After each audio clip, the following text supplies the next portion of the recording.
کہ آج ہمیں کوفے اور دمشق کی طرف دیکھنے کی ضرورت نہیں ہے بلکہ کربلا کی طرف دیکھنے کی ضرورت ہے۔ اس خانہ جنگی کے نتیجے میں نوٹ کر لیجئے کہ 1,00,000 کے قریب مسلمان ایک دوسرے کی تلواروں اور نیزوں اور برچھیوں اور تیروں سے ختم ہو گئے، ہلاک ہو گئے۔ اسی طریقے سے ایک صاحب نے کہا تھا کہ اسلام کو قائم کرنے کے لیے حضرت حسین میدان میں آئے۔ میں نے کہا یہ بھی غلط ہے، اسلام تو 60 سال پہلے قائم ہو چکا تھا، نبی اکرم صلی اللہ علیہ وسلم کے دستے مبارک سے اسلام قائم ہو گیا۔ جاء الحق وزهق الباطل ان الباطل کان زہوقا، پھر 30 برس تک وہ کامل شکل کے اندر قائم رہا۔ الحمدللہ الحمدللہ وکفا والصلاة والسلام علی عباده الذین اصطفى، خصوصاً علی افضلهم وخاتم النبیین محمد الامین وعلی آلہ وصحبہ اجمعین۔ اما بعد فقد قال اللہ تبارک وتعالی کما ورد فی سورۃ البقرہ، اعوذ باللہ من الشیطان الرجیم، بسم اللہ الرحمن الرحیم، ولا تقولوا لمن يقتل في سبيل الله اموات بل احياء ولكن لا تشعرون۔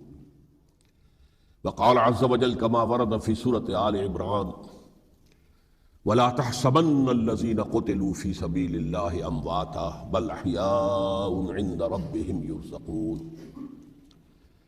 وقال جل وعلا كما ورد في سورة القصص، تلك الدار الآخرة نجعلها للذين لا يريدون علوا في الأرض ولا فسادا والعاقبة للمتقين۔ صدق الله العظيم۔ رب اشرح لي صدري ويسر لي أمري واحلل عقدة من لساني يفقهوا قولي۔ اللهم ربنا ألهمنا رشدنا وأعذنا من شرور أنفسنا، اللهم أرنا الحق حقا وارزقنا اتباعه وأرنا الباطل باطلا وارزقنا اجتنابه، آمین یا رب العالمین۔ آپ کے علم میں ہے کہ آج ماہ محرم الحرام کی 15 تاریخ ہے، گویا کہ ابھی یوم عاشورہ کو گزرے ہوئے بمشکل 5 دن ہوئے ہیں۔ میں نے آج سے کوئی 11 دن قبل کراچی ہی میں فاران کلب کے زیر اہتمام ایک خاصے بڑے اجتماع سے خطاب کرتے ہوئے قرآن مجید کا فلسفہ شہادت بیان کیا تھا۔ اگرچہ میرا مین مضمون تھا قرآن مجید کا فلسفہ شہادت، تاہم اس کے ساتھ ہی میں نے، چونکہ یہ عام طور پر بھی شہادتوں کا زمانہ شمار ہوتا ہے، ذی الحج میں حضرت عثمان رضی اللہ تعالیٰ عنہ شہید کیے گئے، 1 محرم الحرام کو حضرت عمر رضی اللہ تعالیٰ عنہ کی وفات ہوئی ہے، اگرچہ وہ زخمی ہو گئے تھے 28 ذی الحج کو۔ پھر یہ سانحہ کربلا پیش آیا ہے 10 محرم کو، تو یہ دن ہوتا ہے ایسا کہ جس میں انہی موضوعات پر تقاریر ہوتی ہیں۔ تو میں نے فلسفہ شہادت کے ساتھ ساتھ ایک ضمیمے کے طور پر خلفائے ثلاثہ کی شہادت اور سانحہ کربلا کا تاریخی پس منظر بھی بیان کیا، لیکن وہ میرا اصل موضوع نہیں تھا۔ اصل وقت صرف ہوا تھا قرآن کا فلسفہ شہادت، اور دوسرے یہ کہ ان تاریخی پس منظر کے بیان میں بھی ظاہر بات ہے کہ سانحہ کربلا تک پہنچتے پہنچتے وقت بھی ختم ہو رہا تھا اور میری ہمت بھی اب جواب دے رہی تھی، اس لیے اس کا ذکر بہت ہی اجمال کے ساتھ ہوا تھا۔ اس کے اگلے ہی روز ٹیلی ویژن کے زیر اہتمام ایک مذاکرہ ہوا، اور وہ مذاکرہ جو ہے وہ پھر ٹیلی کاسٹ کیا گیا ہے عین یوم عاشورہ کو، 10 محرم الحرام کی شب۔ اس کے ضمن میں ایک تو وعدہ خلافی کی جو اس پروگرام کے کمپیئر ہیں انیق احمد صاحب، انہوں نے، اور میں نے اسی وقت پروگرام کے خاتمے پر ان سے یہ شکایت کر دی تھی کہ انہوں نے مجھے جو عنوان بتایا تھا وہ تھا قرآن کا فلسفہ شہادت۔ تو ظاہر بات ہے کہ ذہناً میں اسی کے لیے تیار ہو کر گیا تھا، لیکن وہاں انہوں نے جب شروع کی محفل تو وہاں پر انہوں نے عنوان بیان کیا امام حسین علیہ السلام کی شہادت۔ اب یہ اگرچہ یقیناً ان میں باہمی تعلق تو ہے، لیکن یہ کہ بہت کافی فرق ہے کہ ایک آپ فلسفہ شہادت سے چل کر اور شہادت حضرت حسین رضی اللہ تعالیٰ عنہ تک پہنچے، اور ایک یہ ہے کہ اصل موضوع ہوئی ہے۔ بہرحال جو بھی اس وقت، تو اب ظاہر بات ہے کہ کوئی اور شکل نہیں تھی، جو بھی گفتگو ہوئی اس میں میں نے پورا حصہ لیا، لیکن دوسری زیادتی انہوں نے یہ کی کہ اس میں سے میرے بیان کے بہت سے حصوں کو حذف کر دیا، اس کاٹ چھانٹ سے ایک تو میرا نقطۂ نظر پورے طور پر قارئین یا ناظرین کے سامنے نہیں آ سکا، سامعین کے سامنے نہیں آ سکا، اور دوسرے اس سے کچھ مغالطے بھی پیدا ہوئے۔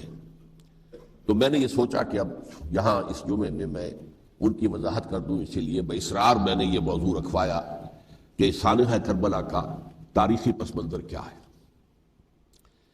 الحمدللہ کہ جہاں تک وہ مذاکرہ جو ان کے ریکارڈنگ روم میں اسٹوڈیو میں منعقد ہوا، وہ بہت ہی پرامن، بہت اچھے انداز میں ہوا، اور اس میں کوئی یعنی یوں سمجھیے کہ زیادہ آرگیومنٹ جسے کہتے ہیں اس کی بھی ضرورت پیش نہیں آئی۔ عموماً تمام باتوں پر کنسنسس اور ایک طرح کا اجماع سامنے آیا، اور اس کا خاص سبب یہ ہے کہ میرے علاوہ سنی علماء میں سے تو مولانا احترام الحق تھانوی صاحب تھے، اور وہ بھی بہت صلح کل قسم کے آدمی ہیں، اور شیعہ حضرات میں سے جو دو حضرات تھے وہ بھی نہایت معقول، نہایت سنجیدہ اور نہایت شرافت اور مروت کا مجسمہ نظر آئے۔ ان میں سے ایک صاحب سے میری پرانی یاد اللہ ہے، علامہ ڈاکٹر قلب صادق، ان کا تعلق لکھنؤ سے ہے، اور یہ میرے اندازے میں پوری طریقے سے نہیں کہہ سکتا، اس وقت جو بر عظیم پاک و ہند میں نامور علماء ہیں اہل تشیع کے، ان میں سے یہ چوٹی کی شخصیت ہے، اس میں کسی شک و شبے کی گنجائش نہیں۔ بہت مسلم عالم دین ہے، نہ صرف عالم دین ہے بلکہ ڈاکٹریٹ بھی انہوں نے کی ہوئی ہے۔ دوسری بات یہ کہ یہ بھی لکھنؤ کے رہنے والے تھے، اور مولانا سید ابو الحسن علی ندوی رحمۃ اللہ علیہ وہ بھی لکھنؤ کے، رائے بریلی کے رہنے والے تھے جو 40-45 میل دور ہے، لیکن ان کا اصل مرکز تو آپ کو معلوم ہے دارالعلوم ندوۃ العلماء لکھنؤ۔ تو ان کے ساتھ ان کے بڑے ہی برادرانہ تعلقات ہیں، ایک دوسرے سے بڑی محبت، اور مولانا علی میاں رحمۃ اللہ علیہ بھی ان کے اجتماعات میں جا کر شریک ہوتے رہے ہیں، اور انہوں نے ایک فقرہ بھی نقل کیا مولانا علی میاں رحمۃ اللہ علیہ کا کہ آج ہمیں کوفے اور دمشق کی طرف دیکھنے کی ضرورت نہیں ہے بلکہ کربلا کی طرف دیکھنے کی ضرورت ہے۔ تو بہرحال مولانا علی میاں رحمۃ اللہ علیہ کو جو خاص تعلق تھا حضرت علی رضی اللہ تعالیٰ عنہ کی ذات کے ساتھ، اس پر تو ان کی ایک عظیم تصنیف جو ہے حضرت علی کی سیرت مطہرہ پر وہ خود دلالت کرتی ہے۔ تو علامہ ڈاکٹر قلب صادق جو ہے وہ ایک تو اہل تشیع کے چوٹی کے علماء میں سے ہیں، مولانا علی میاں کے ساتھ ان کے برادرانہ تعلقات، خود میرے ساتھ ان کا معاملہ یہ رہا۔ اس کی وجہ کیا ہے کہ یہ اتحاد بین المسلمین کے بہت بڑے داعی اور علم بردار ہیں۔ شیعہ سنی جو ہے منافرت اور مخاصمت کی بجائے چاہتے ہیں کہ مفاہمت ہو اور قرب ہو اور غلط فہمیوں کا ازالہ۔ اسی وجہ سے ان کی خصوصی نظر عنایت مجھ پر رہی ہے۔ مجھے یہ تو پوری طرح یاد نہیں کہ کراچی میں بھی ان سے ملاقات ہوئی تھی یا نہیں، لیکن ایک مرتبہ لاہور تشریف لائے تھے اور وہاں مجھ سے ملاقات ہوئی۔ پھر ایک مرتبہ میں نیو یارک میں تھا اور اتفاقاً ان کا بھی وہیں پر قیام تھا یا تشریف آوری ہو گئی تھی، تو وہاں بھی بڑی مفصل ملاقات کے لیے وہ تشریف لائے تھے۔ پھر میرا جو ایک کتاب کہہ لیں درمیانی شے ہے، شیعہ سنی مفاہمت کی ضرورت اور اہمیت، اس کے یہ باقاعدہ مبلغ رہے ہیں۔ اس کے بہت سے نسخے انہوں نے منگوا کر اپنے طور پر یہاں محرم الحرام کی جو ان کی مجالس ہوتی ہیں، اس مرتبہ بھی اسی کے لیے تشریف لائے ہوئے تھے، تو اس کے اندر انہوں نے اس کا تعارف کرایا، اس کی تعریف کی، اور اس کے بہت سے نسخے جو ہے وہ فروخت کروائے۔ تو یہ میں نے اصل میں آپ کے سامنے ایک پس منظر رکھ دیا ہے اس شخصیت کا کہ جو اس میں میجر ریپرزنٹیٹیو تھے اہل تشیع کی طرف سے۔ انہوں نے ایک نقطہ جو بیان کیا، واقعہ یہ ہے کہ میرا ذہن بھی ادھر منتقل نہیں ہوا تھا اس سے پہلے، انہوں نے فرمایا کہ یہ اللہ کے راستے میں شہید ہو جانے والے کو جو اللہ کے راستے میں قتل ہو جائیں، سورہ بقرہ میں تو فرمایا انہیں مردہ مت کہو، وَلَا تَقُولُوا لِمَن يُقْتَلُ فِي سَبِيلِ اللَّهِ أَمْوَاتٌ بَلْ أَحْيَاءٌ وَلَٰكِن لَّا تَشْعُرُونَ، وہ تو زندہ ہیں لیکن تمہیں ان کا شعور نہیں۔ لیکن سورہ آل عمران کے اندر جو آیت آئی ہے وَلَا تَحْسَبَنَّ الَّذِينَ قُتِلُوا فِي سَبِيلِ اللَّهِ أَمْوَاتًا بَلْ أَحْيَاءٌ عِندَ رَبِّهِمْ يُرْزَقُونَ، ہرگز مت سمجھنا ان کو جو اللہ کی راہ میں قتل ہو جائیں کہ وہ مردہ ہیں، وہ زندہ ہیں، اپنے رب کے پاس سے رزق پا رہے ہیں۔ تو انہوں نے کہا کہ اللہ تعالیٰ کی راہ میں قتل ہو جانے والوں کو مقتول کہنا ہی نہیں، سمجھنا بھی غلط ہے۔ دل سے بھی بات جو ہے وہ یہ نہیں ہونی چاہیے کہ وہ مردہ ہے، بلکہ وہ زندہ ہے، اس شد و مد کے ساتھ وَلَا تَحْسَبَنَّ، ہرگز نہ سمجھنا ان کو جو اللہ کی راہ میں قتل ہو جائیں کہ وہ مردہ ہے، وہ تو زندہ ہے، اپنے رب کے پاس سے رزق پا رہے ہیں۔ اس در میرا ذہن نہیں گیا تھا، میں اس کو تسلیم کر رہا ہوں۔ دوسرے جو شیعہ عالم دین تھے، مجھے ان کا پورا نام مستحضر نہیں ہے، نقوی صاحب وہ بھی ڈاکٹر بھی ہیں اور عالم دین ہیں، وہ بھی تھے، اور وہ بھی بہت ہی یوں سمجھیے کہ یعنی دلیل کو تسلیم کرنے والے اور بہت ہی معقول انداز میں گفتگو کرنے والے تھے۔ بہرحال جب وہ مذاکرہ شروع ہوا تو سب سے پہلے ڈاکٹر کلب صادق صاحب کو دعوت دی گئی کہ وہ اظہار خیال کریں۔ انہوں نے انہی 2 آیتوں کے حوالے سے جو ابھی میں نے بیان کی ہے، ایک نقطہ بھی بیان کیا، کچھ اور باتیں بھی بیان کی۔ اس کے بعد جب میری باری آئی تو میں نے کہا کہ مجھ سے کچھ اور سوال کیا گیا تھا، لیکن میں نے کہا کہ میں پہلے بات وہیں سے شروع کرنا چاہتا ہوں۔ سوال یہ کیا گیا تھا ڈاکٹر کلب صادق سے کہ قرآن کا فلسفہ شہادت کیا ہے۔ تو میں نے کہا جو سوال آپ نے ان سے کیا تھا میں اس کے جواب سے اپنی بات شروع کرنا چاہتا ہوں کہ میرے نزدیک قرآن مجید میں اللہ کی راہ میں قتل ہونے کے لیے لفظ شہادت آیا ہی نہیں۔ حدیث میں ضرور آیا ہے بصیغہ مجہول فقط استشہد، اس کی شہادت قبول کر لی گئی یا اس کو شہید بنا لیا گیا، اور اس معنی میں صرف ایک جگہ پر امکان ہے پورے قرآن میں، سورہ آل عمران کی ایک آیت میں وَيَتَّخِذَ مِنْكُمْ شُهَدَاءَ، کہ وہاں اس کے معنی لیے جا سکے مقتول فی سبیل اللہ کی، باقی کہیں بھی نہیں۔ یہ تو اصل میں کار رسالت کے لیے ایک اصطلاح ہے۔ ہر رسول شاہد بن کر آیا، شہید بن کر آیا، یہاں دنیا میں وہ اپنے عمل سے، اپنے قول سے انفرادی اجتماعی سطح پر حق کی گواہی دیتا رہا، اور قیامت کے دن کھڑے ہو کر پروزیکیوشن وٹنس کی حیثیت سے اپنی قوم کے خلاف گواہی دے گا کہ اللہ میں نے ان کے سامنے تیرا پیغام پہنچا دیا تھا، اب جو کچھ انہوں نے کیا اس کے ذمہ دار یہ ہے۔ دے کانٹ پلیڈ اگنورنس، وہ یہ نہیں کہہ سکتے کہ ہمیں معلوم نہیں تھا، ہمیں بتایا نہیں گیا تھا۔ بہرحال اس پر مجھے بڑی خوشی ہوئی جب علامہ نقوی صاحب نے اس نقطے کو بہت سراہا، اور انہوں نے تسلیم کیا کہ کچھ دنوں سے مجھے بھی یہ خیال ہو رہا تھا، یعنی یہ کہ یہ کوئی زیادہ پرانا خیال ان کا نہیں تھا۔ انہوں نے فرمایا کچھ دنوں سے مجھے بھی یہ خیال ہو رہا تھا کہ قرآن میں تو یہ لفظ شہید اور شہادت اس معنی میں ہے ہی نہیں۔ میرا گمان یہ ہے کہ چونکہ اس موضوع پر میں نے بہت تقریریں کی ہیں، سال ہر سال سے تقریریں کر رہا ہوں، قرآن کا فلسفہ شہادت کیا ہے، اور اس کے حوالے سے یہ کہ امت مسلمہ کا کیا فرض منصبی ہے، شہادت علی الناس کی کیا ذمہ داری ہے جو امت مسلمہ پر ہے، تو یہ تو میری دعوت قرآنی کے اہم مضامین میں سے ہے۔ تو ہو سکتا ہے کہ میری ہی کسی تقریر کی کوئی اڑتی ہوئی خبر ان کے کانوں تک پہنچی ہو، واللہ عالم، لیکن انہوں نے اس نقطے کو سراہا، اور مجھے اللہ کے فضل و کرم سے مجھے اس پر خوشی ہوئی کہ بجائے اس کے کہ وہ اس پر کوئی آرگیومنٹ کرتے، کوئی بحث و تبحیث کرتے، انہوں نے میری اس بات کو تسلیم کیا اور اس کی گویا کہ تائید کی۔ پھر میں نے عرض کیا کہ جہاں تک خلفائے ثلاثہ کی شہادت کا اور شہادت حسین یا سانحہ کربلا رضی اللہ تعالیٰ عنہم اجمعین کا تعلق ہے، اصل میں اس کو نہیں سمجھ سکتے لوگ جب تک کہ ریولوشن اور کاؤنٹر ریولوشن کا فلسفہ سمجھ میں نہ آئے۔ جب کسی ملک میں کسی خطہ ارضی میں کوئی انقلابی تحریک چل رہی ہوتی ہے، ظاہر بات ہے ابتدا میں تو انقلابی لوگ چند ہوتے ہیں، کمزور ہوتے ہیں، ضعیف ہوتے ہیں، ان سے کوئی خطرہ محسوس نہیں ہوتا، لیکن کشاکش کے دوران ایک وقت آ جاتا ہے کہ پھر جو مخالف انقلاب ہیں وہ یہ سمجھ بیٹھتے ہیں، سمجھ جاتے ہیں کہ اب ہماری پیش نہیں جا رہی، اب ہمارا بس نہیں چلے گا، لہذا سر جھکا دو۔ اسے پنجابی محاورے میں کہا جاتا ہے نیوی پاؤ، اس وقت تو وقت کو گزارو، اب اس کے بعد پھر کوئی موقع ملا تو دیکھیں گے کہ اس انقلاب کو ہم انڈو کر سکیں، کاؤنٹر ریولوشنری موومنٹس۔ یہ اصل میں فلسفہ سمجھ میں نہ آئے، اور ریولوشن کا فلسفہ سمجھ میں نہ آئے تو سیرت النبی سمجھ میں نہیں آ سکتی۔ منہج انقلاب نبوی میری کتاب ہے، اس کو پڑھیے تو سیرت کا وہ تجزیہ آپ کے سامنے آئے گا جو آپ کی آنکھیں کھول دے گا کہ سیرت کو ہم کیا سمجھتے رہے اور سیرت اصل میں ہے کیا۔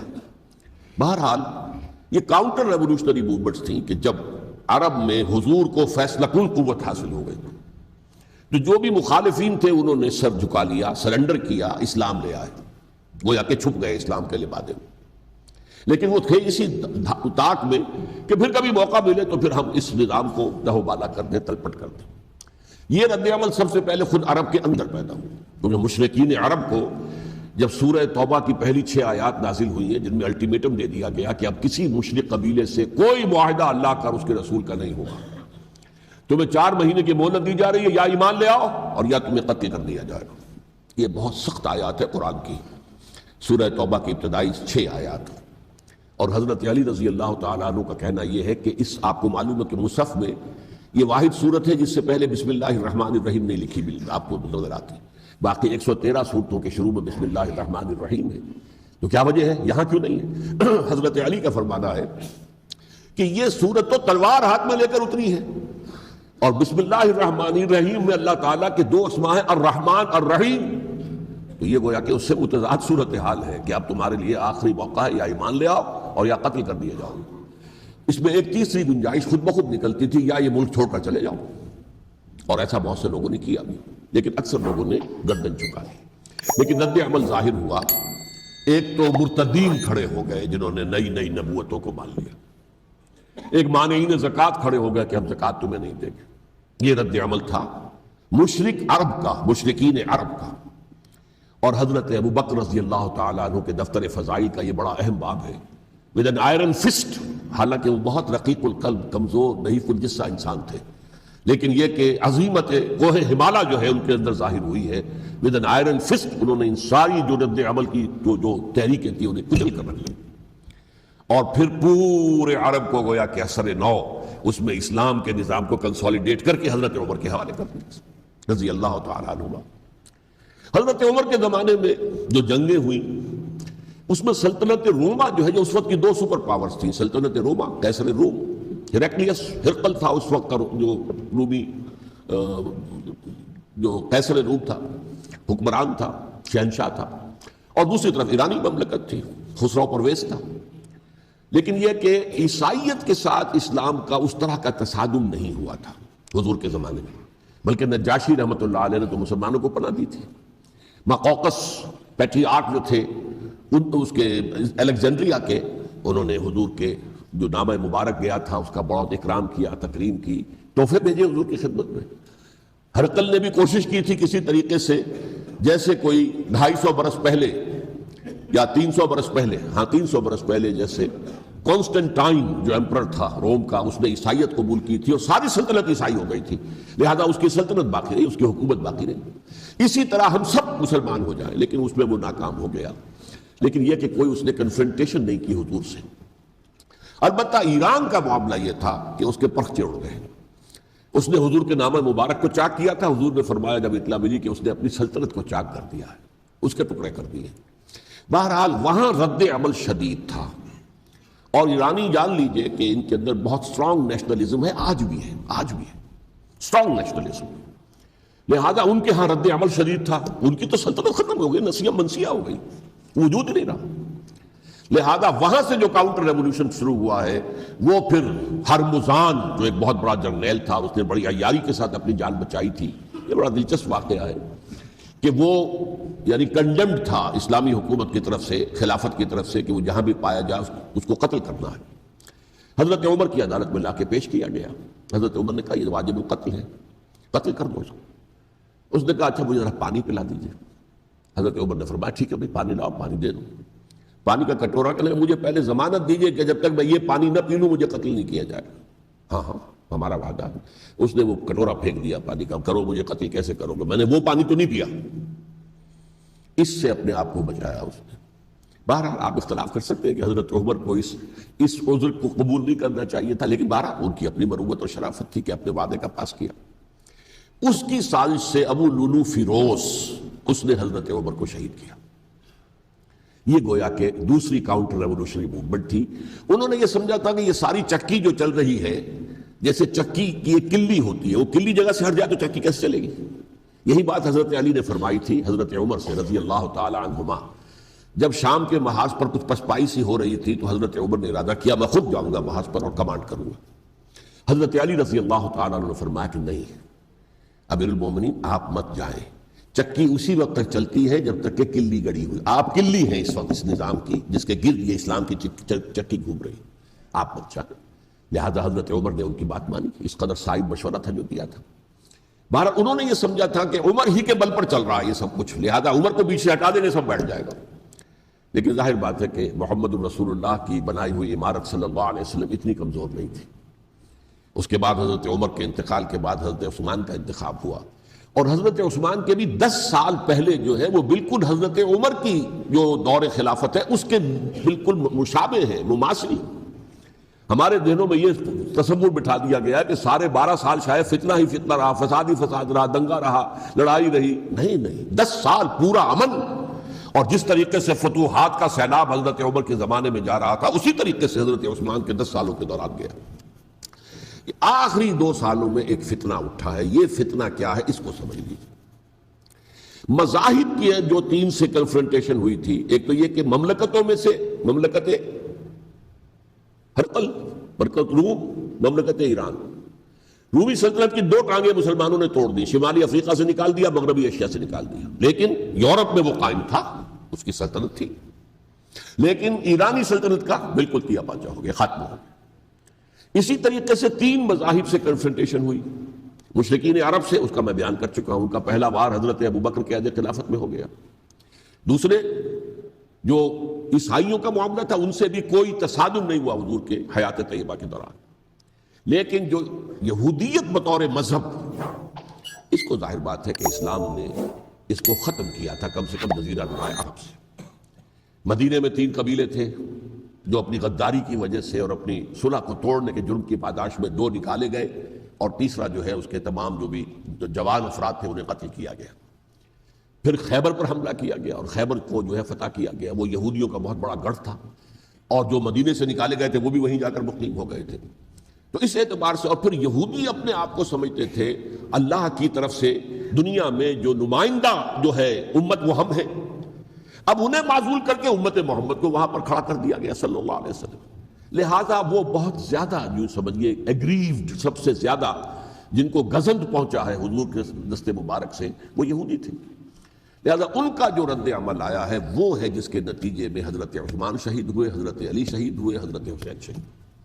اب اس چیز کو اچھی طرح سمجھیے،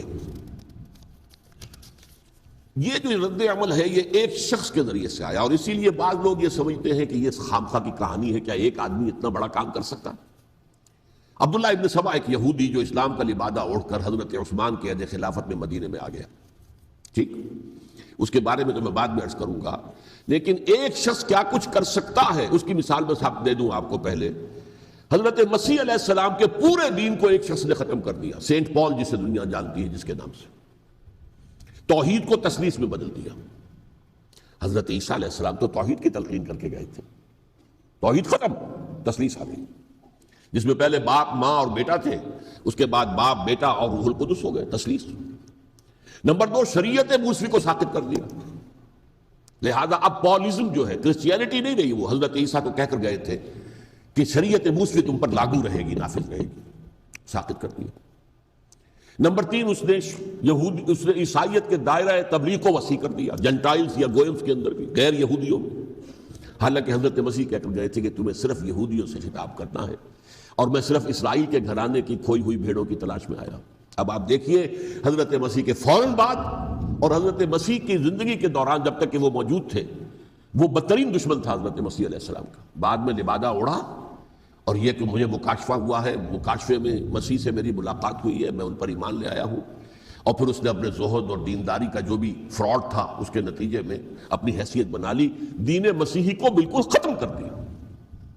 آج کہاں ہے وہ دین مسیحی؟ دی 100 کے مصنف نے بھی صاف لکھا ہے کہ جب تک حضرت مسیح دنیا کے اندر موجود تھے، عیسائیت کی حیثیت یہودیت نے ایک فرقے سے زیادہ نہیں تھی، یہودیوں کا ایک فرقہ، ایک جماعت، بس۔ یہ سینٹ پال ہے جس نے اسے ایک مستقل مذہب کی حیثیت اختیار کی ہے، تو اٹ شوڈ بی کالڈ پالزم، اور یہ ایک آدمی کا کارنامہ۔ اسی طریقے سے یہ تو ہو گیا حضرت مسیح کے فوراً بعد، رفع سماوی کے فوراً بعد۔ 1500 برس کے بعد ایک تحریک چلی ہے یورپ کے اندر، اصلاح مذہب، اور اس کی پشت پر بھی یہودی ذہن تھا۔ یہودی ذہن نے عیسائیت کو 2 حصوں میں تقسیم کر دیا، کیتھولک اینڈ پروٹیسٹنٹس، اور پروٹیسٹنٹس کو اپنا اعلی کار بنایا۔ یہ ایک علیحدہ مضمون ہے جس پر میں تفصیل میں نہیں جانا چاہتا، میری کتاب بھی موجود ہے اس موضوع پر، سابقہ اور موجودہ مسلمان امتوں کا ماضی، حال و مستقبل، اس میں نے تفصیل بیان کی۔ یہ جو تقسیم ہوا ہے تو وہ پہلی بات ایک یہودی، جیسے کہ علامہ اقبال نے، مارکس بھی تو ایک یہودی تھا نا، تو ابلیس کی مجلس شورا میں بڑا پیارا شعر ہے، وہ یہودی فتنہ گر، وہ روح مصدق کا بروز، ہر قبا ہونے کو ہے اس کے جنون سے چاک چاک۔ یہ ایک یہودی فتنہ گر مارکس نے وہ تصور دنیا کو دیا جس نے عظیم انقلاب برپا کیا روس کے اندر، بولشوک ریولوشن، اور جو پھر آدھی دنیا تک پھیل گیا۔ آج سے 50 سال پہلے امریکہ کانپتا تھا، روس کے سامنے کھڑا ہوا کانپ رہا تھا، اس لیے کہ روس سائنٹیفک ترقی میں امریکہ سے بہت آگے تھا، اس کے ایسٹروناٹس پہلے گئے ہیں خلا کے اندر، امریکہ تو بہت پیچھے تھا۔ بہرحال اس نے جس طریقے سے USSR کا خاتمہ کرایا ہے وہ ایک علیحدہ بات ہے، میں اس وقت اس طرف نہیں جانا چاہتا، لیکن جان لیجئے کہ وہ ایک شخص کا کارنامہ، وہ یہودی فتنہ گر، وہ روح مصدق کا بروز، ہر قبا ہونے کو ہے اس کے جنوں سے تار تار، اسی طرح وہ عبداللہ ابن سبا یہودی فتنہ گر۔ آج اہل تشیع میں سے بعض حضرات کہتے ہیں کہ یہ عبداللہ ابن سبا یہ تو افسانوی شخصیت، اس کی حقیقت کوئی تھی ہی نہیں، حالانکہ ان کی اپنی کتاب میں رجال کشی کے اندر اس کا ذکر موجود ہے، اور یہ بھی موجود ہے کہ حضرت علی رضی اللہ تعالیٰ عنہ نے اپنے عہد خلافت میں اسے زندہ جلوایا ہے۔ اس کی وجہ کیا تھی؟ یہ آیا مدینے کے اندر اسلام کا لبادہ اوڑھ کر، اس نے چند عقیدوں کی اشاعت شروع کی۔ سب سے پہلے حضرت علی تو خدا ہیں، گاڈ انکارنیٹ، اوتار کا تصور، جیسے ہندوؤں میں ہے رام چندر جی خدا کا اوتار، اور عیسائیت میں بھی پہلے گاڈ انکارنیٹ کا تصور تھا کہ حضرت مسیح خدا کا اوتار ہے، انکارنیشن آف گاڈ۔ تو اس نے کہا کہ حضرت علی تو خدا کا اوتار ہے، خدا ہے۔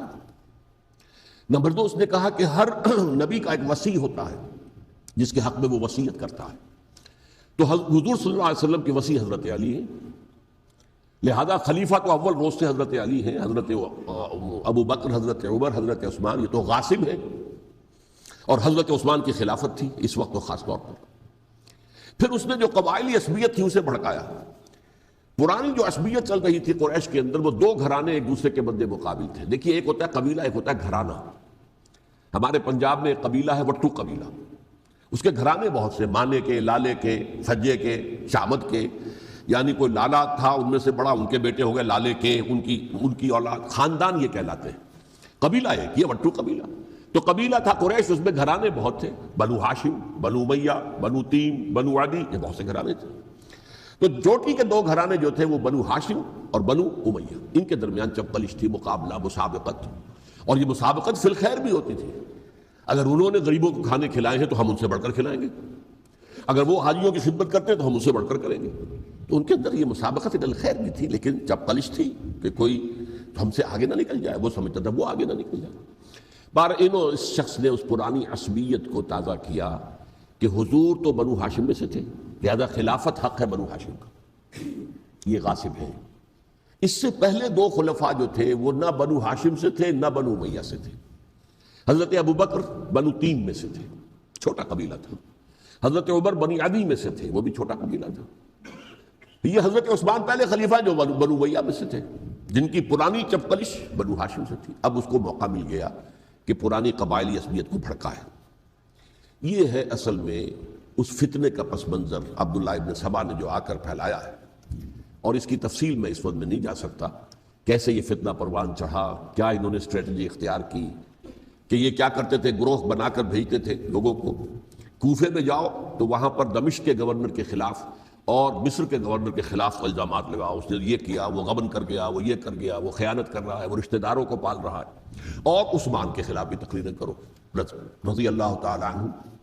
دمشق میں جاؤ تو کوفے کے گورنر کے خلاف، کیونکہ دمشق کے گورنر کے خلاف بات کرو گے تو لوگوں کو معلوم ہوگا کہ یہ جھوٹ بول رہے ہیں، لیکن یہ کہ وہاں تو تم بات کرو کوفے کے گورنر کے خلاف اور مصر کے گورنر کے خلاف اور حضرت عثمان کے خلاف۔ مصر میں جاؤ تو بات کرو کوفے کے اور شام کے گورنر کے خلاف اور حضرت عثمان کے خلاف۔ یہ انہوں نے ایسا اٹھایا، اور اس زمانے میں آپ کو معلوم ہے ذرائع رسل و رسائل تھے نہیں، نہ اس فتنے کی پتہ چل سکا جب تک کہ وہ فتنہ جو ہے پوری طرح برگ و بار لا کر تراور درخت نہیں بن گیا۔ اس کے نتیجے میں حضرت عثمان رضی اللہ تعالیٰ عنہ شہید ہوئے، اور خلیفہ پھر حضرت علی رضی اللہ تعالیٰ عنہ کو انہی سوائیوں نے، جنہوں نے گھیراؤ کیا تھا، جنہوں نے حضرت عثمان کو شہید کیا ہے، یہی حضرت علی رضی اللہ تعالیٰ عنہ کے ارد گرد ہو گئے۔ اور حضرت علی رضی اللہ تعالیٰ عنہ بھی نہیں چاہتے تھے خلافت کی بیعت لینا، لیکن آخر کیا کرتے؟ کیا وہ امت کو بغیر خلیفہ کے چھوڑ دیتے؟ حضرت زبیر سے کہا گیا، انہوں نے نہیں مانا، رد کر دی بات۔ حضرت طلحہ سے کہا گیا، انہوں نے نہیں مانا۔ حضرت علی سے کہا گیا، اب عشرہ مبشرہ میں سے یہی تو تھے نا، لہذا انہوں نے تسلیم کر لیا، خلافت ہو گئی۔ لیکن اس کے بعد جو خانہ جنگی ہوئی ہے، اس خانہ جنگی کے نتیجے میں نوٹ کر لیجئے کہ 1 لاکھ کے قریب مسلمان ایک دوسرے کی تلواروں اور نیزوں اور برچھیوں اور تیروں سے ختم ہو گئے، ہلاک ہو گئے۔ یہ ہماری تاریخ کا تاریخ ترین باب ہے۔ 5 سال، 4.5 سال حضرت علی کی خلافت کے، اور 6 مہینے حضرت حسن کی خلافت کے رضی اللہ تعالیٰ عنہ۔ اس سے کیا ہوا کہ ایک طرف تو اسلام کی جو توسیع ہو رہی تھی، تھمتا نہ تھا کسی سے سیل رواں ہمارا، وہ سیلاب رک گیا، انٹرنل سیبوٹاج ہو گئی نا، اب تو اندر ہی آپس ہی میں اگر دستوں گریبان ہو گئے تو باہر اب کیا توسیع کرتے ہیں، وہ توسیع کا عمل رک گیا۔ اور یوں سمجھیے کہ جیسے ٹرک اگر کبھی چل رہا ہو بھرا ہوا ہو لوڈڈ اور وہ چڑھائی چڑھ رہا ہو تو اگر کہیں موشن ٹوٹ جائے ٹرک کو رکنا پڑے تو ڈرائیور کے جان پر بن جاتی ہے، اس لیے کہ اس کو دوبارہ سٹارٹ کرنا، اور جبکہ وہ چڑھائی پر ہے، انکلائن پر ہے، آسان کام نہیں ہوتا، خطرہ ہوتا ہے وہ پیچھے جو ہے وہ نہ جائے، اور پہاڑی علاقوں میں آپ کو معلوم ہے ذرا پیچھے چلے جانے کا مطلب جو ہے بہت خطرناک جو ہے نتیجہ نکل سکتا ہے۔ بہرحال حضرت علی رضی اللہ تعالیٰ عنہ نے اپنے خلافت میں ایک کام یہ کیا، اب اس کی کیا مصلحتیں تھیں یہ تو انہی کے علم میں ہوگا، ہم قیاس کر سکتے ہیں اور میں اس میں نہیں جانا چاہتا۔ ابھی تک خلافت کا مرکز تھا مدینہ منورہ، حضرت ابوبکر، حضرت عمر، حضرت عثمان، وہیں جہاں حضور صلی اللہ علیہ وسلم رہے تھے اور جہاں پر کہ حضور مدفون تھے، لیکن حضرت علی نے اپنا مرکز جو ہے وہ کوفہ بنا دیا۔ اچھا، اس کی ایک ظاہری وجہ یہ سمجھ میں آتی ہے کہ اسلام کا جو پھیلاؤ ہو گیا تھا، وہ سلطنت اتنی وسیع ہو گئی تھی کہ مدینہ منورہ بہت جنوب میں اور بڑے صحرا کو عبور کر کے جانا ہوتا تھا۔ کوفہ جبکہ ایسی مقام پر تھا کہ جہاں سے مشرقی راستہ جا رہا ہے ایران کو، عراق کے اندر تو ہے وہ شہر کوفہ، اور ایران اور خراسان اور ہندوستان کو راستہ جا رہا ہے، وہیں سے شمال کی طرف جا رہا ہے، شام کی طرف اور ترکی کی طرف، اور وہاں سے پھر یہ کہ مغربی افریقہ کو بھی کنٹرول کرنا، جو شمالی افریقہ کو وہ بھی آسان تھا۔ بہرحال حضرت علی نے کوفہ کو اپنا مرکز بنایا، اور نتیجہ یہ ہوا کہ سبائیوں کا بھی مرکز وہی بن گیا، چونکہ انہوں نے اپنے آپ کو گردا گرد رکھا حضرت علی کے رضی اللہ تعالیٰ۔ اب ظاہر بات ہے کسی پرٹیکولر پرسن کے خلاف تو کوئی مقدمہ موجود تھا نہیں، بلکہ جب جنگ جمل ہو رہی تھی، ابھی جنگ نہیں ہوئی تھی، حضرت عائشہ، حضرت طلحہ، حضرت زبیر وہ لے کر آئے تھے لشکر اس مطالبے کے لیے کہ حضرت عثمان کے قاتلوں کو سزا دی جائے، قصاص لیا جائے۔ حضرت علی رضی اللہ تعالیٰ عنہ سے گفت و شنید ہو رہی تھی، حضرت علی جو ہے اس پر آمادہ ہو گئے کہ ٹھیک ہے، میں جو بھی قاتلین عثمان ہیں ان کو گرفتار کر کے سزا دوں گا۔ عین اسی وقت کوفے کی مسجد کے اندر جو ہے 10,000 کا مجمع کھڑا ہو گیا، ہم سب قاتل عثمان ہیں، لو ہم سے بدلہ کہاں سے لوگے؟ اور انہوں نے کیا کیا، جاتے ہی جنگ چھیڑ دی، اور جب چھڑ جائے تو یا مرو یا مارو، اس کے سوا تو کوئی چارہ کار ہوتا ہی نہیں۔ ایک رات میں 10,000 مسلمان شہید ہوئے، جن میں 2 عشرہ مبشرہ میں سے حضرت زبیر اور حضرت طلحہ رضی اللہ تعالیٰ۔ تو یہ صورت تھی، سبائیوں نے گھیراؤ کیا حضرت علی کا رضی اللہ تعالیٰ۔ حضرت معاویہ دعوے دار نہیں تھے خلافت کے، قطعاً نہیں، ان کا صرف ایک دعویٰ تھا، اور وہ یہ تھا کہ عثمان کے قاتلوں کو گرفتار کرو، یا خود سزا دو یا ہمارے حوالے کرو، ہم اس سے قصاص لیں گے، اس لیے کہ قبیلہ بنو امیہ کا تھا اور حضرت ابی معاویہ بنو امیہ میں سے، تو ایک خاندانی طور پر جو ہے ہم قصاص لیں گے ان سے جنہوں نے قتل کیا ہے حضرت عثمان کو۔ لیکن یہاں ظاہر بات ہے کہ حضرت علی رضی اللہ تعالیٰ عنہ کی طرف سے مطالبہ یہ ہوتا تھا، تم پہلے میری بیعت کرو، میرے ہاتھ مضبوط کرو تاکہ میں ان کے خلاف کوئی اقدام کر سکوں۔ لیکن انہیں یہ اندازہ تھا کہ اگر میں نے بیعت کی تو ظاہر بات ہے کہ حضرت علی تک پہنچنے سے پہلے مجھے گردن اڑا دیں گے یہ لوگ، اس لیے کہ سبائی جو ہے وہ آپ کو گھیرے ہوئے۔ بہرحال ایک عجیب الجھاؤ، ایک ڈائلیما تھا جس کی وجہ سے یہ جنگ چلتی رہی، اور حضرت علی رضی اللہ تعالیٰ عنہ کو انہی کے شیعان علی ہی کے اندر سے وہ جماعت علیحدہ ہوئی تھی جس کو ہم خوارج کے نام سے جانتے ہیں، اور ایک خارجی ملجم ابن ملجم ہی نے حضرت علی کو شہید کیا رضی اللہ تعالیٰ عنہ۔ پھر حضرت حسن رضی اللہ تعالیٰ عنہ، اب دیکھیے کس قدر صحیح بات تھی جو حضرت علی رضی اللہ تعالیٰ عنہ نے فرمائی جب ان سے کہا گیا کہ کیا ہم آپ کے بیٹے حسن کے ہاتھ پر بیعت کر لیں رضی اللہ تعالیٰ عنہ۔ فرمایا نہ میں تمہیں اس کا حکم دیتا ہوں نہ میں اس سے روکتا ہوں، یہ تمہارا معاملہ ہے، امرہم شورا بینہم، تم اپنے باہمی مشورے سے جو فیصلہ کرو گے ٹھیک ہے، میں نہ حکم دیتا ہوں نہ روکتا ہوں۔ اس کا کیا مطلب ہے؟ باپ کے بعد بیٹے کی خلافت ہرگز حرام نہیں ہے، ورنہ کہتے کیسے ہو سکتا ہے میرا بیٹا؟ نہیں، یہ نہیں کہا آپ نے۔ حضرت عمر سے بھی کہا گیا تھا کہ اپنے بیٹے کو نامزد کر دیں، عبداللہ ابن عمر کو، تو انہوں نے جواب میں کیا کہا؟ اسے تو طلاق دینی بھی نہیں آتی۔ انہوں نے اپنی کسی زوجہ کو طلاق دی تھی اور اس میں جو صحیح ترین طریقہ ہے وہ اختیار نہیں کیا تھا، انہیں طلاق دینے تک نہیں آتی تو میں اسے خلیفہ بنا دوں۔ یہ نہیں کہا تھا کہ باپ کے بعد بیٹا خلیفہ نہیں ہو سکتا، یہ تو نہیں تھا، کہیں حرام نہیں ہے، نہ کتاب و سنت میں، نہ کوئی حدیث ہے، نہ کہیں قرآن مجید میں۔ تو حضرت علی نے بھی فرمایا رضی اللہ تعالیٰ، نہ میں روکتا ہوں نہ حکم دیتا ہوں، یہ تمہارا اپنا معاملہ ہے۔ بہرحال حضرت حسن رضی اللہ تعالیٰ عنہ نے حضرت امیر معاویہ سے صلح کر لی، خلافت ان کے سپرد کر دی۔ دیکھیے میں حضرت ابوبکر، حضرت عمر، حضرت عثمان، حضرت علی کے ساتھ حضرت حسن کے دور خلافت کو بھی خلافت راشدہ میں سے سمجھتا ہوں، اور تبھی 30 سال پورے ہوتے ہیں اس حدیث کے مطابق کہ حضور نے فرمایا خلافت 30 برس رہے گی، پھر ملوکیت آ جائے گی۔ تو حضرت حسن کا بہت بڑا کارنامہ یہ ہے کہ اس خانہ جنگی کا دروازہ بند کر دیا، اور یہ پیشن گوئی تھی حضور کی صلی اللہ علیہ وسلم حضرت حسن کو جب بچے تھے حضور کے انتقال سے پہلے، میرا یہ بیٹا مسلمانوں کے 2 گروہوں میں صلح کرائے گا، یہ حضور کی پیشن گوئی تھی، اور وہ پیشن گوئی حضرت حسن کے علم میں بھی ہوگی یقیناً۔ بہرحال انہوں نے صلح کی حضرت امیر معاویہ کے ساتھ رضی اللہ تعالی عنہ، خلافت ان کے حوالے کر دی، اور کچھ شرائط تھیں طے ہو گئی، اللہ خیر صلی اللہ۔ حضور کی تو یہ پیشن گوئی جو ہے صحیح ثابت ہوئی کہ میرا یہ بیٹا مسلمانوں کے 2 بڑے گروہوں کے درمیان صلح کرا دے گا، اور سبائیوں نے انہیں تانے دیے، یا عار المومنین، اے مومنوں کے لیے موجب عار، موجب شرم، تم نے بزدلی دکھائی ہے، تم نے امیر معاویہ کو خلیفہ تسلیم کر لیا، تم نے بزدلی دکھائی، معاذ اللہ ثم معاذ اللہ ثم معاذ اللہ۔ اب میں کچھ باتیں حضرت امیر معاویہ کے بارے میں کہنا چاہتا ہوں، اس لیے کہ وہاں اس میں نے حضرت معاویہ کے بارے میں یہ تو بہت شدت کے ساتھ کہا تھا، اور میں اب بھی اس پر قائم ہوں اور پوری طریقے سے قائم ہوں۔ میرا مستقل موقف یہی ہے کہ حضرت معاویہ رضی اللہ تعالیٰ عنہ کے دور خلافت کو ہم خلافت راشدہ میں شامل نہیں سمجھتے، اہل سنت میں سے کوئی بھی نہیں سمجھتا، لیکن اس کے ساتھ میں نے حضرت امیر معاویہ کے کچھ مناقب بھی بیان کیے تھے تاکہ پلڑا جو ہے ترازو کا اس کے دونوں پلڑے سامنے آ جائیں، لیکن یہ کہ وہ حصہ میرے اس بیان کا نکال دیا گیا، ختم کر دیا گیا۔ یہ میں نہیں جانتا کہ اس میں کیا مصلحت دیکھی گئی ہے، اس میں تو کسی کے لیے کوئی معاملہ ایسا نہیں تھا کسی کے جذبات کو جو ہے وہ ٹھیس پہنچانے والا، کیونکہ میں نے کہا وہ خلیفہ راشد نہیں تھے، صاف میں نے کہا، بلکہ وہ دور ملوکیت کا آغاز ان سے ہو گیا ہے۔ بلکہ جب ایک صاحب نے یہ کہا کہ کربلا کے بعد سے دور ملوکیت آ رہی تھی، تو میں نے کہا نہیں جناب، دور ملوکیت تو 20 سال پہلے پوری ہو چکی تھی، شروع ہو چکی تھی۔